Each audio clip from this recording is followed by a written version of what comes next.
Bayangin nih guys, bayangin. Di zaman dulu, sebuah apel bisa jadi alasan perang yang berlangsung selama 10 tahun.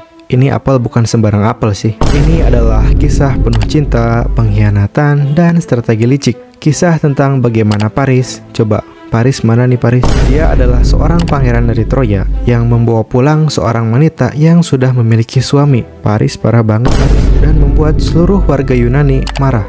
Sebelum ceritanya dimulai, siapkan makanan dan minuman kalian dulu, karena ini akan menjadi kisah yang sangat menarik.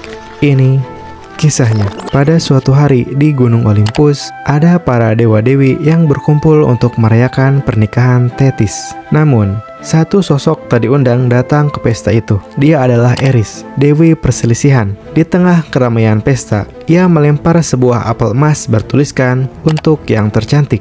Dan apel itu segera memicu konflik di antara para dewi, antara lain yaitu Hera, Athena, dan juga Aphrodite. Masing-masing dari diri mereka mengklaim dirinya sebagai yang paling pantas menerima apel itu. Dan saat itu, Zeus, penguasa Olympus, menolak mengambil keputusan. Ia menyerahkan penilaian itu kepada seorang manusia yang bernama Paris, seorang pangeran muda dari Troya yang saat itu dibuang dari istana karena ramalan bahwa ia akan membawa kehancuran bagi negerinya. Kemudian, ketiga dewi itu datang kepada Paris untuk menanyakan siapa yang paling cantik, dan tentu saja masing-masing dari mereka mencoba untuk menyuap si Paris ini. Hera yaitu menjanjikan kekuasaan atas seluruh dunia. Athena menawarkan kejayaan dalam perang dan kebijaksanaan tanpa batas. Kemudian Aphrodite menjanjikan cinta wanita tercantik di dunia.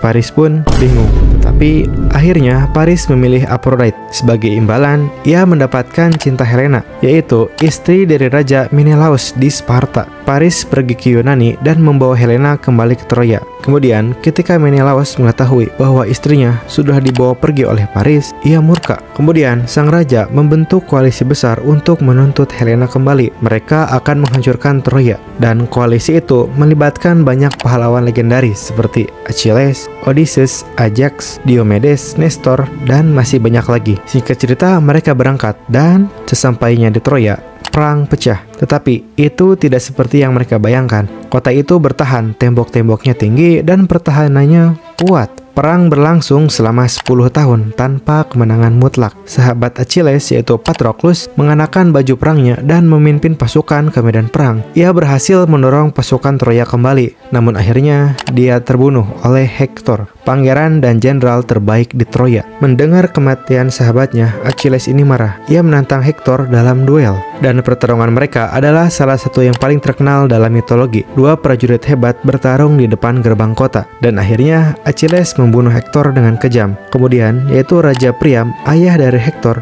dengan penuh keberanian datang sendiri ke tenda Achilles untuk memohon jenazah anaknya dikembalikan. Dan akhirnya Achilles luluh lalu mengembalikan jenazah anaknya. Namun tidak lama setelah itu Achilles sendiri tewas. Menurut legenda, Paris menembakkan panah yang dibantu oleh dewa Apollo, dan panah itu mengenai tumit Achilles. Ditembak tumit doang meninggal. Dan saat itu Troya masih tetap berdiri kokoh. Pasukan Yunani mulai frustasi. Lalu muncullah rencana dari Odysseus, yaitu berpura-pura mundur dan meninggalkan sebuah kuda kayu raksasa sebagai persembahan untuk para dewa, yaitu simbol penyerahan diri. Kuda itu tampak kosong, tapi di dalamnya tersembunyi pasukan pilihan dari Yunani. Penduduk Troya saat itu sudah kelelahan dan mereka percaya bahwa musuh sudah benar-benar pergi. Tidak lama dari itu, mereka membawa kuda itu ke dalam kota sebagai simbol kemenangan.